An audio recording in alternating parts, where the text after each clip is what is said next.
यादव के चुनाव प्रचार के दौरान शुक्रवार को सपा सुप्रीमो अखिलेश यादव ने करहल के नगला राजा गांव में एक जनसभा को किया संबोधित, जहां उन्होंने भाजपा सरकार पर जमकर साधा निशाना। कहा कि डीजल पेट्रोल सिलेंडर व बिजली की बढ़ गई है कितनी महंगाई, वहीं धीरे धीरे सब कुछ बेचती जा रही है भाजपा सरकार। योगी सरकार की कैबिनेट बैठक में शुक्रवार को हुआ बड़ा फैसला, जहां आगरा, गाजियाबाद और प्रयागराज शहरों में अब पुलिस कमिश्नरेट सिस्टम किया गया चालू, जिससे अब कर्फ्यू, लाठीचार्ज व धारा 144 लगाने जैसे फैसले खुद ले सकेगी पुलिस। पुलिस कमिश्नरेट सिस्टम लागू होने वाले यूपी में अब कुल 7 शहर हुए शामिल। मध्य प्रदेश में एंट्री करते ही विवादों में घिरती नजर आ रही राहुल गांधी की भारत जोड़ो यात्रा, जहां भाजपा ने राहुल की यात्रा में पाकिस्तान जिंदाबाद के नारे लगाए जाने का लगाया आरोप। भाजपा नेताओं ने सोशल मीडिया पर एक वीडियो जारी कर यात्रा में पाकिस्तान जिंदाबाद के नारे लगाए जाने का किया है दावा, जिस पर सीएम शिवराज सिंह चौहान ने ट्वीट कर कार्रवाई की कही बात, तो वहीं कांग्रेस ने इसे यात्रा को बदनाम करने की बताई साजिश।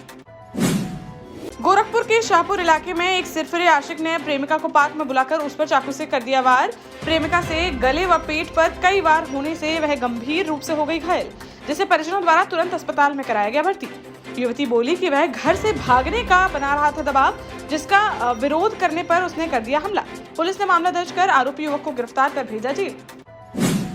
कानपुर की सीसामऊ से सपा विधायक इरफान सोलंकी के खिलाफ कोर्ट में पुलिस कोई भी सबूत नहीं कर सकी पेश। सरकारी वकील ने कहा कि छुट्टी पर हैं मामले की जांच कर रहे दरोगा, जिस पर कोर्ट ने पुलिस को 1 सप्ताह की दी मोहलत। अगर पुलिस तब तक कोर्ट में पेश नहीं कर सकी साक्ष्य, तो विधायक इरफान सोलंकी और उनके भाई रिजवान सोलंकी को कोर्ट से दे दी जाएगी अग्रिम जमानत।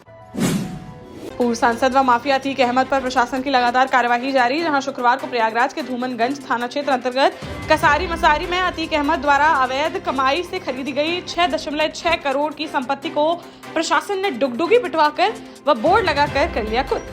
अब तक अतीक की 1630 करोड़ की प्रॉपर्टी पर की जा चुकी है कार्यवाही। टीकमगढ़ जिले के नगर परिषद बड़ा गांव धसान में बीती देर रात एक तेज रफ्तार ट्रक की टक्कर से 25 वर्षीय सोनू अहरवार की हो गई मौत, जिससे आक्रोशित परिजनों ने शुक्रवार सुबह मुख्य मार्ग टीकमगढ़ सागर हाईवे पर लगा दिया लंबा जाम, जिससे करीब 2 किलोमीटर तक लग गई वाहनों की लंबी कतारें। पुलिस की समझाइश के बाद भी नहीं माने परिजन, तब एसडीएम ने मौके पर जाकर पीड़ित परिजनों को कार्यवाही का आश्वासन देकर मामला कराया शांत। संभल जिले में समाजवादी पार्टी के कद्दावर नेता पूर्व मंत्री बृजेंद्र पाल सिंह यादव का शुक्रवार को हुआ निधन, जहां मुरादाबाद के एक अस्पताल में उन्होंने ली आखिरी सांस। मुलायम सिंह यादव के करीबी नेताओं में शुमार होते थे बृजेंद्र पाल सिंह। मुलायम सरकार में वह रहे मंत्री व सांसद। अब उनकी बेटी पिंकी यादव संभल की असमोली विधानसभा से हैं सपा विधायक। समाजवादी पार्टी में दौड़ी शोक की लहर। उत्तर प्रदेश के डिप्टी सीएम ब्रजेश पाठक ने सविता समाज के लोगों पर अमर्यादित टिप्पणी करने के बाद मांगी माफी, जहां आगरा में एक कार्यक्रम में शामिल होने पहुंचे डिप्टी सीएम ने कहा कि अनजाने में बोल गए वो ऐसा शब्द, जिसके लिए वे हृदय से मांगते हैं माफी। सविता समाज के लोग हैं उनका परिवार।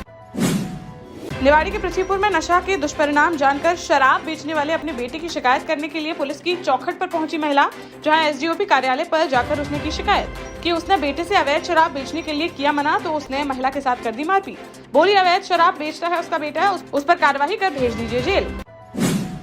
ग्वालियर की कैंट में पार्षद शैलू कुशवाहा के मामले को लेकर शिवपुरी में भी देखने को मिला आक्रोश, जहां शुक्रवार को शिवपुरी में अखिल भारतीय कुशवाहा महासभा व ओबीसी महासभा के द्वारा कलेक्टर को सौंपा गया गृह मंत्री संबोधित ज्ञापन, जिसमें उन्होंने पार्षद की हत्या करने वाले आरोपियों को फांसी की सजा दिलाए जाने के साथ ही उनकी संपत्ति कुर्क करने की उठाई मांग।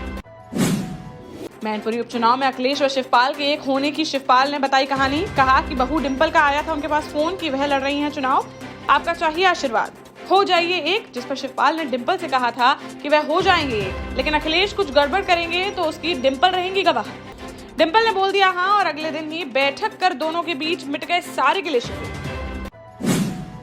झांसी के रक्सा थाना क्षेत्र से गौ तस्करी के मामले में काफी समय से फरार चल रहे गौ तस्कर को किया गिरफ्तार, जिसके पास से 3 मोबाइल फोन किए गए बरामद, कार्यवाही कर भेजा गया जेल।